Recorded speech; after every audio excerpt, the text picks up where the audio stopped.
নমস্কাৰ আজি 7 জুলাই অসমৰ লগতে ভাৰতৰ বিভিন্ন প্ৰান্তৰ পৰা ৰাতিপুৱাৰ কেইবাটাও খবৰ আহি পৰিছে এই মুহূৰ্তত জনাইছো ব্ৰেকিং নিউজ ডাবল ইঞ্জিনৰ সৰকাৰ কিন্তু বানপানীৰ সময়ত সিঙ্গল ইঞ্জিনৰ সৰকাৰ এতিয়ালৈকে 53 জনকৈ লোকৰ মৃত্যু হৈছে প্ৰধানমন্ত্ৰী নৰেন্দ্ৰ মোদী মৌন আৰু নিষ্ক্ৰিয় কিয় নলবাৰী জিলা ছাত্ৰ সন্থাৰ এটা অভিনন্দন অনুষ্ঠানত অংশ লৈ এই প্ৰশ্ন কৰিছে আসুৰ মুখ্য উপদেষ্টা ডক্টৰ সমুজ্জ্বল কুমাৰ ভট্টাচাৰ্যই জিম্বাবৱেৰ বিৰুদ্ধে প্ৰথমখন টি20 মেচত পৰাস্ত ভাৰত 13 ৰানত জয়লাভ কৰিছে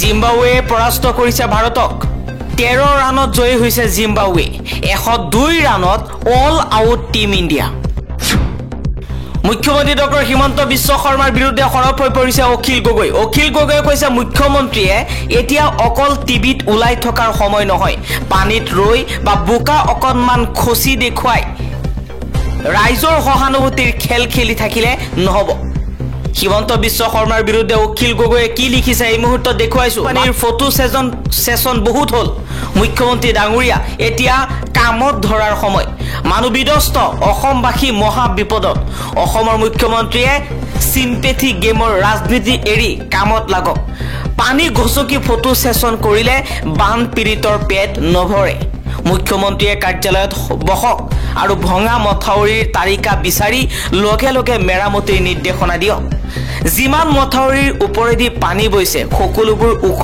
কৰাৰ দিশা কৰক প্ৰতিটো দুৰ্বল মথাউৰি সবলীকৰণৰ বাবে ধন যোগাৰ কৰক ভাগি যোৱা পথবোৰ নিৰ্মাণৰ বাবে আঁচনি লওক হাতীমৰাৰ ভঙা মথাউৰি আৰু ভঙা সুইচ গেটৰ ওপৰত CBI তদন্ত দিয়ক বানত ভগা পকী ঘৰত কেৱল 1,20,000 টকা ক্ষতিপূৰণ দিয়াৰ নীতি সলনি কৰি ঘৰৰ প্ৰকৃত মূল্য দিয়াৰ ব্যৱস্থা কৰিবলৈ মুখ্যমন্ত্ৰীক অনুৰোধ জনাইছে অখিল গগৈ সকলো ক্ষতিপূৰণৰ মূল্য বৃদ্ধিৰ ব্যৱস্থা কৰক অসমৰ কোনো বান পীড়িতই ৰিলিফ মেনুৱেল অনুসৰি বান সাহায্য পোৱা নাই যথোপযুক্ত ফ্লাড ৰিলিফ দিয়ক শিশু খাদ্য হয় পোৱাই নাই বহুতে ৰিলিফ মেনুৱেল অনুসৰি এইবোৰ দিয়ক অসমৰ বান সমস্যাটো মোটামুটি সমাধানৰ বাবে আমাৰ বুধেৰে 50,000 কোটি মান টকা লাগিব যেন লাগে তাৰ বাবে কেন্দ্ৰীয় চৰকাৰক টকা বিচাৰি প্ৰধানমন্ত্ৰীক সাক্ষাৎ কৰক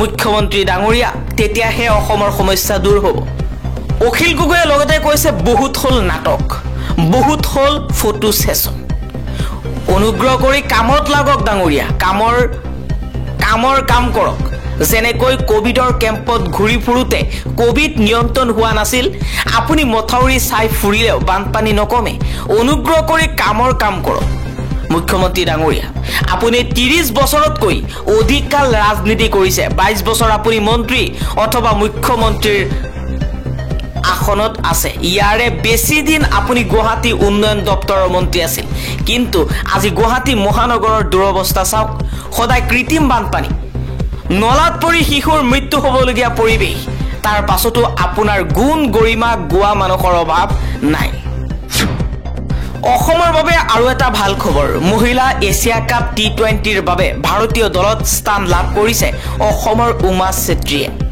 উমা চেত্ৰীলৈ ভৱিষ্যত মংগলৰ বাবে কামনা কৰিছো যাতে তেওঁৰ ভৱিষ্যত ভাল হয় অসমৰ হৈ খেলি বিশ্বৰ দৰবাৰত জিলিকি উঠে মুখ্যমন্ত্ৰী হিমন্ত বিশ্ব শৰ্মাই এইবাৰ ৰাজনীতি কৰিছে যিবোৰ মথাউৰি ভাঙিছে সেইবোৰ আমি বনোৱা মথাউৰি নহয় মুখ্যমন্ত্ৰী ডক্টৰ হিমন্ত বিশ্ব শৰ্মাৰ এই মন্তব্যৰ পাছতে এতিয়া প্ৰতিক্ৰিয়া বিভিন্নজনৰ বানপানীৰ সময়ত ৰাইজৰ ক্ষতি হৈছে ৰাইজ ঘৰ এৰি ওখ স্থানলৈ ঢাপলি মেলিছে তেনে সময়তে এনেকুৱা ধৰণৰ মন্তব্য এজন মুখ্যমন্ত্ৰীৰ মুখৰ পৰা কোনেও আশা কৰা নাছিল জুনেই নিৰ্মাণ নকৰক কিয় বৰ্তমান ভাঙিছে ৰাইজৰ অসুবিধা হৈছে ৰাইজক সহায় কৰিব লাগিব আৰু মথাউৰি ভাঙিলে হেতু নিৰ্মাণ কৰিব লাগিব হেয়া চৰকাৰৰ দায়িত্ব কিন্তু আমি বনোৱা নাই আমাৰ দিনত বনোৱা নাই বুলি কোৱা মন্তব্য কিমান যুক্তিপূৰ্ণ মুখ্যমন্ত্ৰীৰ বাবে এবাৰ শিৱসাগৰ জিলাত এক ভয়ংকৰ ঘটনা সংঘটিত হৈছে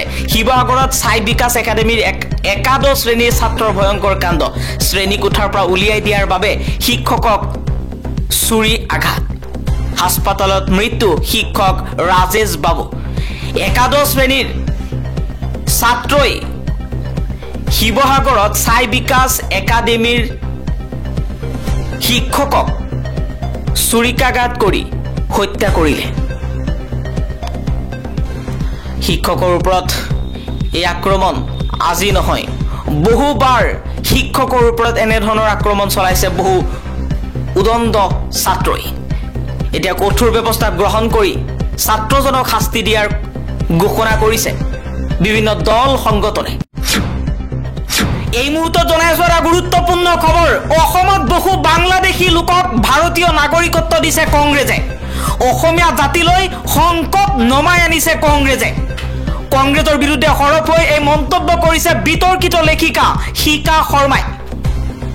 শিখা শৰ্মাই কৈছে যে কংগ্ৰেছে বাংলাদেশী মূলৰ মুছলমানক নাগৰিকত্ব প্ৰদান কৰিছে।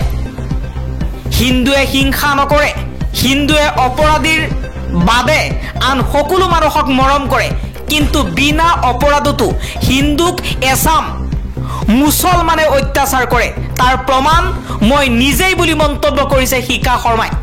শিখা শৰ্মাক নগাঁও লোকসভা সমষ্টিত নিৰ্দলীয় হিচাপে প্ৰতিদ্বন্দ্বিতা কৰাৰ পাছত কোনো মুছলমানে ভোট নিদিয়াৰ পাছতেই এতিয়া মুছলমানৰ বিৰুদ্ধে সৰব হৈ পৰিছে। বিজেপি চৰকাৰে আদানীৰ পৰা উভতাই ল'ব 108 হেক্টৰ ভূমি। আদানীৰ পৰা ভূমি উভতাই ল'বলৈ চৰকাৰক নিৰ্দেশনা দিছে গুজৰাট উচ্চ ন্যায়ালয়ে। 2005 চনত বন্দৰ নিৰ্মাণৰ বাবে ৰাজহ বিভাগে আদানীক গতাইছিল 231 একৰ ভূমি। গুজৰাট চৰকাৰৰ এই সিদ্ধান্তৰ বিৰুদ্ধে ন্যায়ালয়ৰ কাষ চাপিছিল স্থানীয় লোক। এবাৰ স্থানীয় লোকৰ সপক্ষে ন্যায় দিছে গুজৰাট উচ্চ ন্যায়ালয়ে। দিল্লীৰ মুখ্যমন্ত্ৰী অৰবিন্দ কেজৰিৱালৰ জামিন আবেদন বাৰম্বাৰ স্থগিত ৰখাত উদ্বিগ্নতা বৃদ্ধি পাইছে। মুখ্য ন্যায়াধীশলৈ 150 জনকৈ আইনজীৱীৰ পত্ৰ। সংবাদ মাধ্যমৰ সূত্ৰ অনুসৰি এই সপ্তাহতে মুখ্য ন্যায়াধীশলৈ এই পত্ৰ লিখা হৈছে। কেইবাটাও বিষয়ৰ ওপৰত আলোকপাত কৰা হৈছে। উদাহৰণ হিচাপে শেহতীয়াকৈ কেজৰিৱালৰ জামিন নিলম্বনৰ কথা উল্লেখ কৰা হৈছে।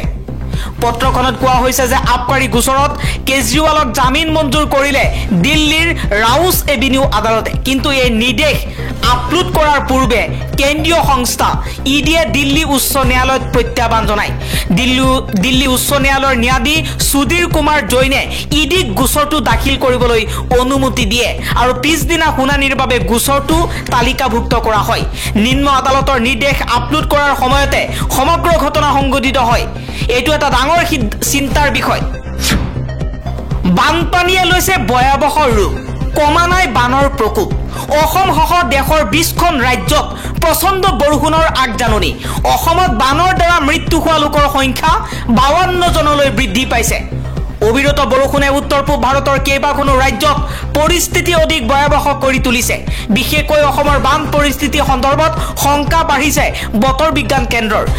কাৰণ ৰাজ্য প্ৰশাসনে ইতিমধ্যে কৈছে যে সেই ৰাজ্যত 24 লাখতকৈও অধিক লোক আক্ৰান্ত হৈছে। মৃত্যুৰ সংখ্যা বৰ্তমান 52 জনলৈ বৃদ্ধি পাইছে।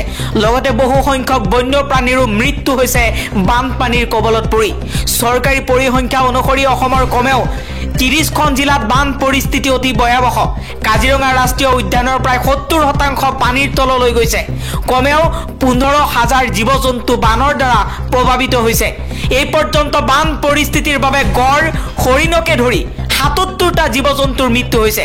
ইয়াৰে 62টা হক ডিয়েৰ। অৱশ্যে 94টা জীৱ জন্তু উদ্ধাৰ কৰাৰ লগতে 50টা জীৱ জন্তুক ইতিমধ্যে নিৰাপদে মুকলি কৰি দিয়া হৈছে।